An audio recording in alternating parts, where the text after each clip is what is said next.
And welcome back everyone to How Not to Souls. J-Ron here, and today we're looking at a Strength Luck build from Dark Souls 3.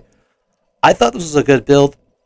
If you're going to go for the luck side of things, I would recommend go with the dex first, because you do get a better variety of weapons. And there are more dex-based and quality-based weapons that have bleed build up on them versus the strength side of things. Not to say the strength side of things are bad, it's just you get more variety out of the other two.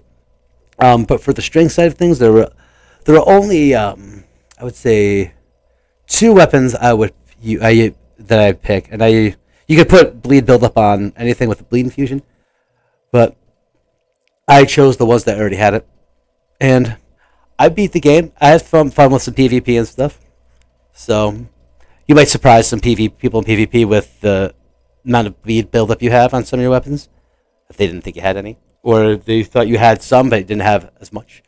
But otherwise, pretty good build. I would take, like I said, a Dex Hollow build over this, but this is not a bad choice. If you also like Strength too, this will be for you, hands down. If you like Strength, I'm a big Strength fan. This was awesome. But anyway, I digress. Let's take a look at her stats, because I could just ramble on for hours. So at 119, Bad Boy Chan, I just laugh when I say it, the 41 health, or 41 vigor, 6 attunement. We didn't need any more attunement, as is 40 endurance for a healthy amount of swings, 25 vitality so we can carry the weapons and armor that we want without having any encumbrance, and have decent rolls too. 45 strength, hence the strength side of things when I say that. 14 dex to meet weapon requirements. 8 intelligence and 9 faith, which are base because we didn't need it on this build. And 50 luck for the luck part of the build that gives us extra damage. And there's a whole lot to do with Hollow 8 and luck we'll go into. For this, you want to be maximally hollowed. 99 might be max. And our vigor, endurance, and vitality are boosted by the prisoner's chain. Our strength is boosted by the strength ring, or the knight's ring, I think it's called.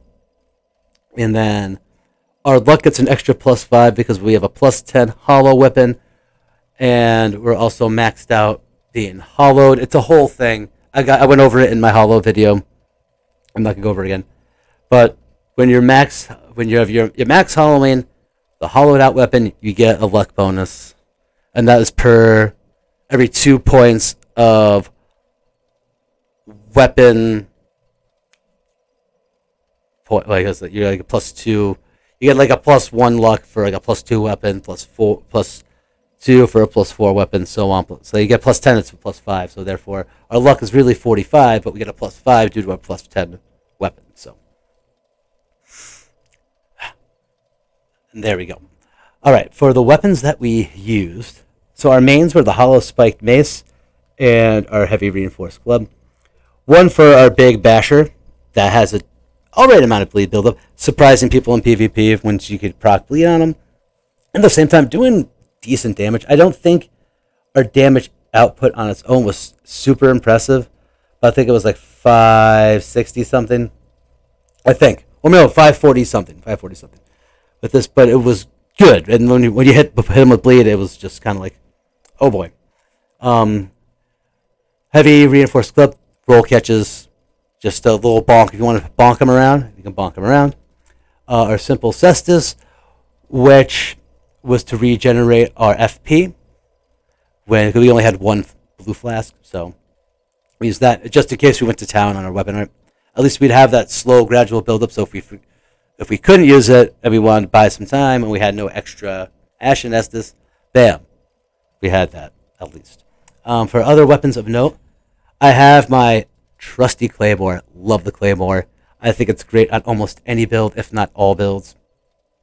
I have it as a heavy infusion, and that's how it worked out better. I didn't want to hollow it up or anything. When I did the comparison between the Claymore, heavy, and hollow, the heavy was just better. Flameberg, so I figured with its natural bleed build, up, which was not very high.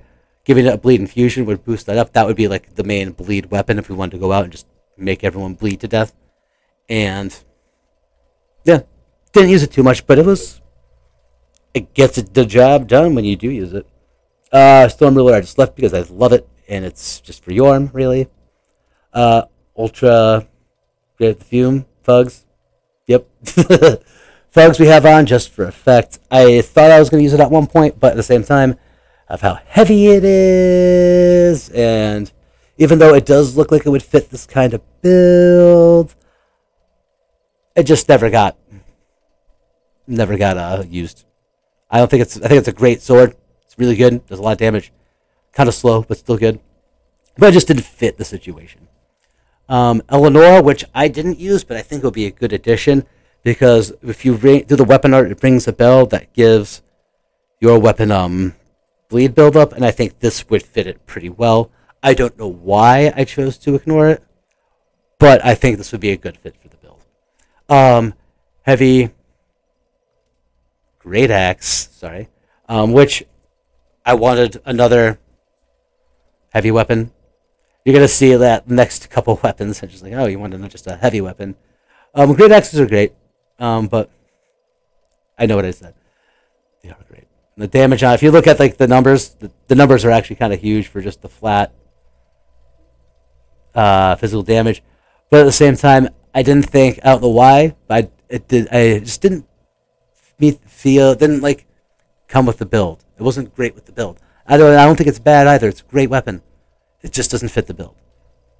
Boom, we saw our Heavy Reinforced Club. Heavy Great Club, that was my secondary weapon behind the Spiked Mace. That and the Claymore were the two I would kind of go back and forth on. Basically, just does a great amount of damage. Doesn't do any bleed buildup or anything. It's just a straight up meaty club that you just bash the crap out of someone with. Yes. I wanted to take a look at this. Just never got around to it, the Quake Stonehammer. But, I don't know, maybe I might go back to it one day. Who knows?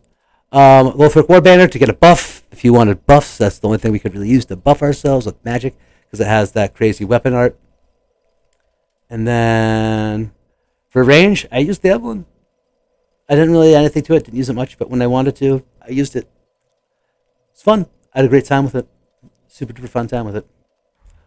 For our fashion. So, what I wanted to go for, well, we got the Evangelist hat, Fallen Knight armor, the Firecreeper gloves, and the Fallen Knight trousers. I wanted to go for like a dark preacher wandering around the hillside, just killing evangelists because they weren't preaching the right word of whatever they were preaching in the world of Lordran and Dark Souls 3. So, he's a holy man. But I wanted to do Blood Pope. Blood Pope would have been hilarious. But I think a Blood Pope would be able to cast miracles.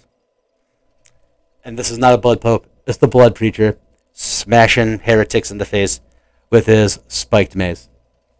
And that was the motivation behind this. And I stuck with this literally as soon as I got my spiked mace, which I got early. I got it in Undead Settlement. Like, these were just kind of like, bam. And then I got my the Fallen set in the forest, Crucifixion Woods. So, ever since then, boom, stuck with it. For our rings, Ring of Favor +3 for health, equip load, and stamina.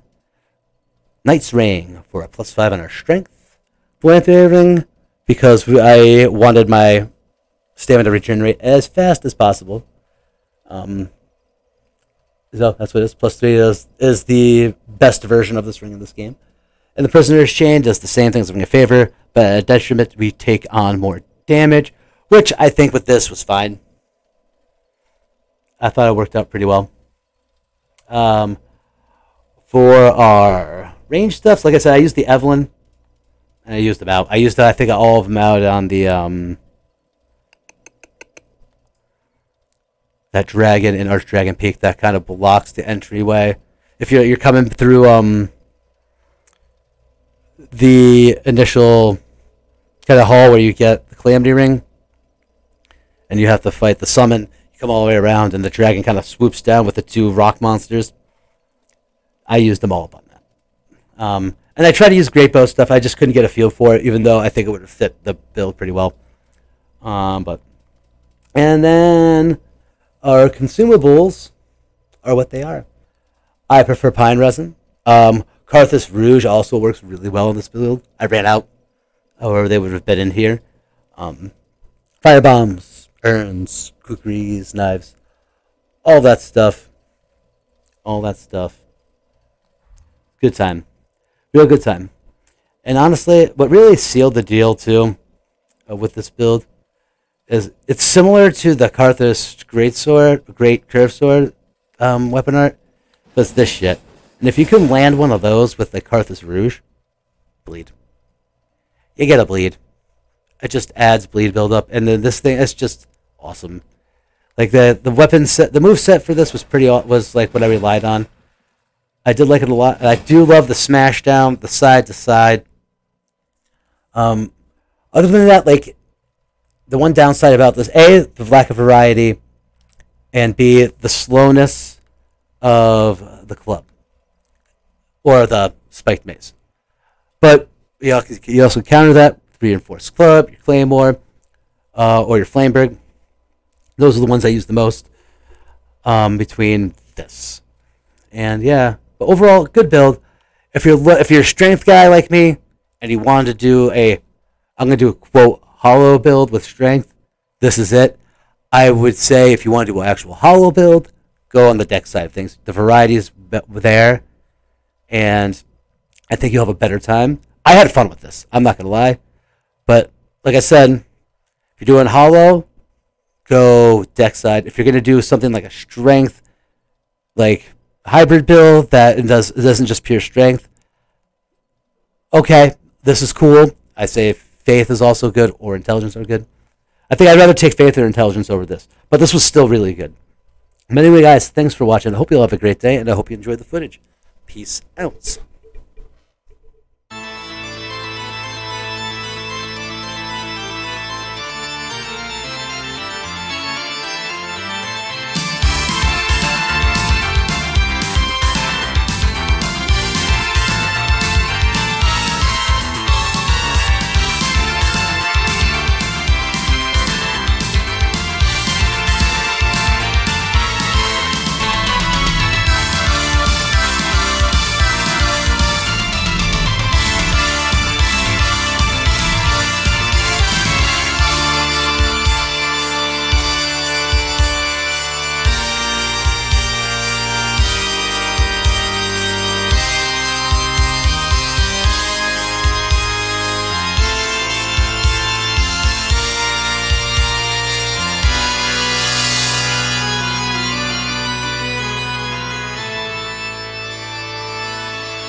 Down.